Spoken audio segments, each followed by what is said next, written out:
जय श्री राम दोस्तों, दाधाम ब्लॉग्स पे आप सभी का स्वागत है। और इस वक्त हम साकेतपुरी बाईपास पे हैं और ये साकेतपुरी का जो रास्ता है ये सीधा आपको पंचकोसी परिक्रमा मार्ग से कनेक्ट करता है। और ये भी 4 लेन रोड है और ये सीधा आपको पंचकोसी परिक्रमा मार्ग के साथ साथ रामपथ से भी कनेक्ट करता है और अयोध्या के दूसरे बड़े जितने भी तीर्थ स्थल हैं उनसे भी जोड़ता है। तो ये सबसे कनेक्टिंग मार्ग है जो सीधा आपको गोरखपुर, लखनऊ, अयोध्या नेशनल हाईवे से कनेक्ट करता है। और ये देखिए इस साइड पे अब काफ़ी सारे नए विकास के कार्य आपको नज़र आ जाएंगे। साथ ही साथ ये पूरा एरिया जो है कमर्शियल हब के लिए अब पूरी तरीके से विकसित किया जा रहा है। यहाँ पे बहुत सारे हॉस्पिटल्स भी ओपन हो चुके हैं और ये एक अच्छा इनिशिएटिव था कि इस रोड को चौड़ा किया गया और यहाँ पे काफ़ी सारे अस्पताल अब आपको दिख जाएंगे। और इससे क्या होगा कि जो लाखों श्रद्धालु यहाँ से परिक्रमा करेंगे तो उनके लिए सहूलत होगी। किसी प्रकार की किसी भी चीज़ की कोई दिक्कत होगी तो सीधा अस्पताल आ सकते हैं और अपना इलाज वगैरह करा सकते हैं। तो ये बहुत ज़रूरी है अयोध्या के लिए कि यहाँ पे बहुत सारे एडवांस हॉस्पिटल्स हों और उसी कड़ी में इस पूरे मार्ग को विकसित किया जा रहा है। और यहाँ पे डिफरेंट कॉमर्शियल कॉम्प्लेक्स और हॉस्पिटल्स आपको नज़र आ जाएंगे। बस ये एक घर बचा हुआ था जिसका जो केस था वो माननीय उच्च न्यायालय में चल रहा था, लेकिन उसका फैसला आ गया और अब जाके ये चौड़ीकरण का जो पूरा प्रोसेस है ये अब जाके कंप्लीट हुआ। और ये देखिए अब यहाँ पे एक लेन और निकल जाएगी रोड, क्योंकि ये घर अब तक टूटा नहीं था लेकिन अब घर के ओनर्स को मुझे लगता है मुआवजा मिल गया, जिसके बाद ही उन्होंने ये आगे का हिस्सा तोड़ा है और अब जाके यहाँ आगे का काम पूरा कंप्लीट हुआ है।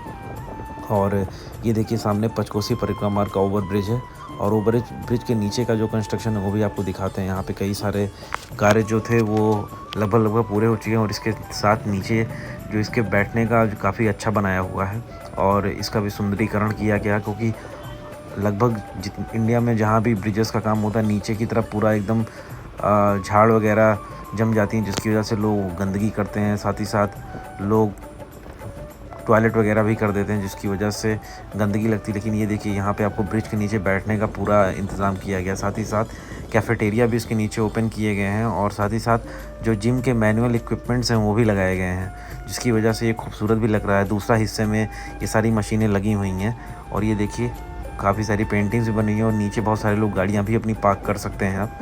तो बहुत ही अच्छा इनिशिएटिव है सरकार का कि ब्रिजेस के नीचे भी कुछ ना कुछ इन्होंने ऐसा कर रखा है कि जिससे ये किसी यूज़ में आ जाए।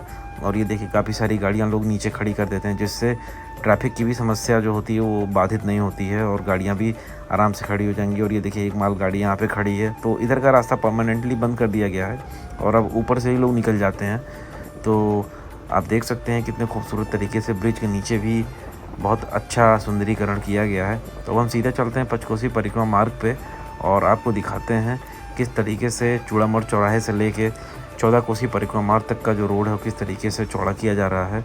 और आपको सीधा हम लेके चलेंगे वहीं पे चूड़ामठ चौराहे पे और वहाँ से आपको पूरी वीडियो जो है वो नज़र आएगी। तो यहाँ से ब्रिज का स्टार्टिंग पॉइंट है और इसके ऊपर भी चलेंगे, लेकिन पहले आपको लेके यहाँ से सीधा चलते हैं चूड़ामठ चौराहे पे और वहाँ से आपको दिखाते हैं कि कौन कौन सा और नया डेवलपमेंट हुआ है। तो अभी हम चूड़ामठ चौराहे पे आ गए हैं और यहाँ से सीधा ये रास्ता श्री राम जन्मभूमि को जाता है और इसके साथ साथ गोरखपुर, लखनऊ, अयोध्या नेशनल हाईवे से भी कनेक्टेड है ये रास्ता। तो आगे की तरफ लेके चलते हैं और आपको दिखाते हैं किस तरह से यहाँ पे जो चौड़ीकरण का कार्य है वो चल रहा है पिछले 1 वर्षों से। और रामपथ के बनने के बाद ही यहाँ का काम शुरू किया गया है, क्योंकि 1 वर्ष लगे पूरा रामपथ को तोड़ने से लेके दोबारा से तैयार करने में।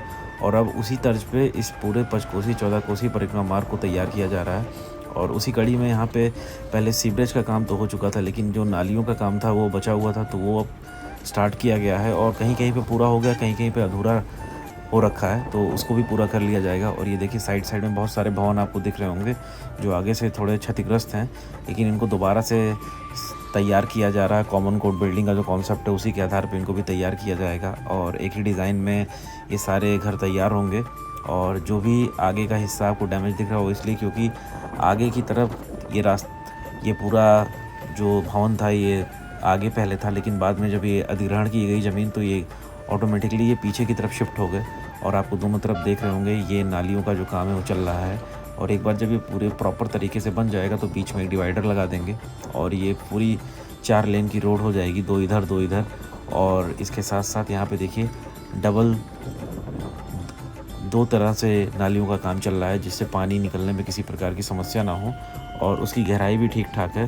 तो ओवरफ्लो के चांसेस नहीं होंगे और ये सारे पानी वाटर ट्रीटमेंट प्लांट से होते हुए ये दोबारा से सरयू में जाके मिल जाएंगे और 40 से 45 ऐसे प्लांट भी अयोध्या में लगाए जाएंगे जिससे सरयू का जो जल स्तर है वो बढ़ने के बाद गंदा ना हो और जो शहर का जितना भी पानी है वो सरयू में साफ़ होके जाए, फ़िल्टर होके जाए, ताकि लोग अच्छे से वहाँ पे स्नान कर सकें और किसी प्रकार की कोई गंदगी ना हो सरयू में। क्योंकि बहुत सारी नदियों को आपने गंदा देखा होगा, लेकिन सरयू बाकी सारी नदियों से बहुत ज़्यादा साफ़ है और उसको और साफ़ बनाने में ये सारी मशीनें जो हैं ये पूरा सहयोग करेंगी, क्योंकि इन्हीं मशीनों के द्वारा इन सारे पानी को साफ़ किया जाएगा। और अयोध्या के ड्रेनेज सिस्टम के ऊपर भी काफ़ी कार्य किया जा रहा है, जिससे भविष्य में अगर कभी भी ज़्यादा बारिश हो तो उससे शहर में ओवरफ्लो ना हो, शहर में बाढ़ की संभावना ना हो और पानी बहुत ही रैपिडली सरयू में जाके मिल जाए और जो शहर का जल स्तर है वो बिल्कुल कांस्टेंट रहे, बराबर रहे, किसी प्रकार की कोई दिक्कत ना हो, नॉर्मल पानी रहे जो कि ऑटोमेटिकली ज़मीन के अंदर चला जाए और वापस से वो दोबारा से सरयू में जाके मिल जाए। तो इसी के अनुरूप सारे कार्य किए जा रहे हैं और इसीलिए थोड़ा समय लग रहा है। अयोध्या में जितने विकास कार्य चल रहे हैं वो लगभग पूरे होने वाले हैं और उसी कड़ी में ये 14 कोसी और 5 कोसी रोड है। तो ऊपर की तरफ हम चलते हैं ये ओवरब्रिज पे और ओवरब्रिज का कंस्ट्रक्शन आपको दिखाते हैं। इसके साथ साथ ये देखिए, स्टार्टिंग में हम इस रूट पे थे और इस रूट का हमने आपको पूरा अपडेट दिया कि किस तरह से इस 4 लेन रोड को तैयार किया गया और ये सीधा 4 लेन आपको पंचकोसी परिक्रमा मार्ग से जोड़ता है। जो कोई भी शहर में प्रवेश करना चाहता हो गोरखपुर लखनऊ से, वो सीधा देवकाली से साकेतपुरी मार्ग से होता हुआ पंचकोसी परिक्रमा मार्ग ओवरब्रिज से चढ़ के और वहाँ से टर्न लेके सीधा रामपथ से होता हुआ श्री राम जन्मभूमि जा सकता है। और ये सबसे सेफ़ और सबसे बेस्ट रास्ता है कि आप किसी तरीके से अयोध्या शहर में एक्सेस ले सकते हैं और ये सबसे आसान रूट है। और ये इस ओवरब्रिज को भी जल्दी ही ऑपरेशनल किया गया था मंदिर की प्राण प्रतिष्ठा से पहले और ये पहला ओवरब्रिज था जिसको ऑपरेशनल किया गया। इसके साथ साथ जो टेढ़ी बाज़ार जो कि वशिष्ठ चौक के नाम से जाना जाता है, उस ओवरब्रिज को भी उसी समय ओपन कर दिया गया था और आप देख सकते हैं कितने बढ़िया तरीके से इस ओवरब्रिज का कार्य किया गया है। इसके साथ साथ आपको रेलवे लाइंस भी दिखाते हैं कि 2 लाइन बिक चुकी हैं और इसके साथ साथ 2 और नई लाइनों का भी जो नवीनीकरण है वो भी होना है, तो उसको भी पास कर दिया गया और बहुत जल्दी इस रेलवे लाइन का भी कार्य शुरू कर दिया जाएगा। तो आगे की तरफ आपको लेके चलते हैं और दिखाते हैं कि ये जो मार्ग है ये कहाँ पे जाके मिलता है। और बेसिकली ये जो मार्ग है ये पंचकोसी और 14 कोसी का ट्राई जंक्शन है। यहाँ से पंचकोसी शुरू होती है जिस पथ पे अभी हम चल रहे हैं और ये पथ जहाँ पे जाके मिलेगा वहाँ से 14 कोसी और 5 कोसी का एक संगम है जहाँ पे आके दोनों मार्ग मिलते हैं। तो बहुत ही यूनिक है अयोध्या का ये मार्ग और बहुत ही खूबसूरत है और उसी कड़ी में इस पूरे मार्ग को तैयार किया गया, जो कि बहुत ही कम समय में बहुत तेज़ी से यहाँ पे कार्य किए गए। और एक छोटी सी अपडेट थी, हमने सोचा कि आपको पंचकोसी परिक्रमा मार्ग का अपडेट दें।